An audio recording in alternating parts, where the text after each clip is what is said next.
Here inside the Mayweather Boxing Club with a MMA fighter. Yeah. Featherweight champion out from BAMMA, Tom Duquesnoy. Hope I pronounced that right. Yeah, nice.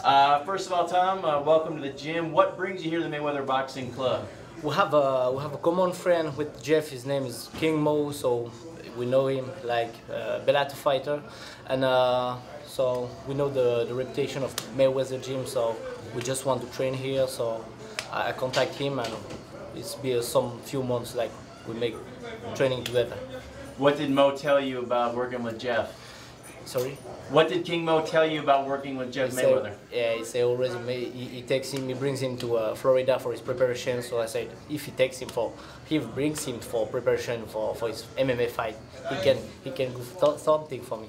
So it's amazing just to turn with him. Just we can find like flow style, so that's flow, and I like that. You know, it's like some speed, some smart way to protect yourself. So I like to work with him. Being an MMA fighter, what's it like? How is it different when you train with a trainer that like Jeff, who's a boxing trainer, but he is aware of working with other MMA fighters.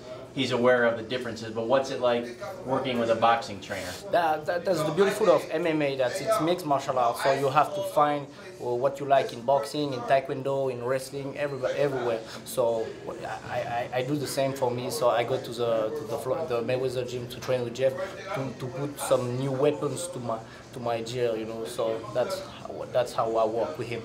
What brought you out to Las Vegas, and how do you like it here in the Mayweather Boxing Club? Have you ever been here before? Yeah, it's the 10th time, so now I know him. It's good atmosphere over there, so I like to train here.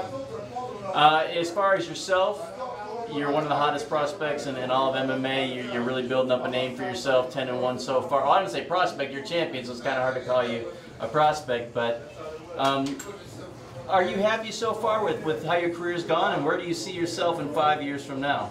So for the moment I'm the prospect, but my goal is not to be the prospect, is to be the top 10 for the next few years, and to be the first one in many years. So I have another goal for that. But doing a big question, please. Can you repeat? How do you think you stack up right now to some of the top 145 pounders in the world? Repeat? I don't understand. Right now, where do you see yourself? I mean, do you think how do you compare with the other people at 145 pounds, the very top guys? Oh, for the moment, I'm 60 of the international ranking, so the goal is to be... Do you think you can compete with the guys, the top 10 people right now? Yeah, but I would go against them when I would be sure to win. Yeah. It's more interesting. It's business plan is making for the long term. So for the long term, it's better to prepare yourself for the big war after, because this guy like Conor McGregor, Jose Aldo are really good now. So we have to take your time. I'm only 21, so I want to make the things step by step to be sure to be against them with my best level. You're French. How is the scene over there compared to here as far as training and that kind of thing? You're from France. Yep. How is it training, the MMA training there compared to the United States? Oh, it's not the same, because MMA is provided in France. It's not developed than here. So the goal for a young guy like me is to be here. So Vegas or Albuquerque or Los Angeles, this is really the place to be. So my goal is to move on here, to have the best level, to compete with the better guy on the planet.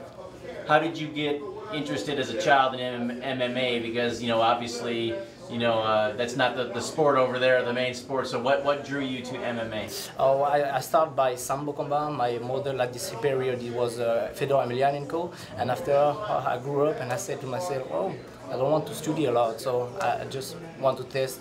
At the beginning, I just say, okay, 1 year, we start for 1 year and just see what the result. If the result are good, we go for 1 more year. And for finish, it's been 3 years that I'm professional. I'm prospect #1 in the world, so everything is good for the moment. So I'm on a good railway, so I just have to go now. Yeah.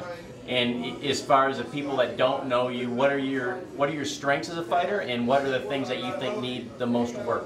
I have a good striking game. I prefer to put knockout. I'm always good on the wrestling and on the ground, but I prefer to striking with the guy in the cage. So yeah, I'm a striking fighter. Jeff seemed very impressed with your power out there for a 145-pound guy. Yeah, because of him, I work my power and his speed with him, so that's cool. He's here. You mentioned you knew Mo. How's your wrestling? got to work with him some? Yeah, I would like to work with him because he's definitely a good wrestler. But my wrestling is okay, but we just increase, so we have time. All right, man. Just where are we gonna see you in the ring next? Oh, September. Oh, the cage. Yeah, in the cage. It's in BAMMA, in England. It's next September against an English guy. So can't wait to be there. All right, man. Best of luck. Look forward to checking you out in the future as you rise up the ranks. Yeah, thanks for the interview. Thanks, Jeff. Thanks, Mayweather Gym to welcome me. And now you can follow me on Instagram or Twitter or Facebook, Tom Fire Kid. Yep. All right, man. Thanks. Thank you.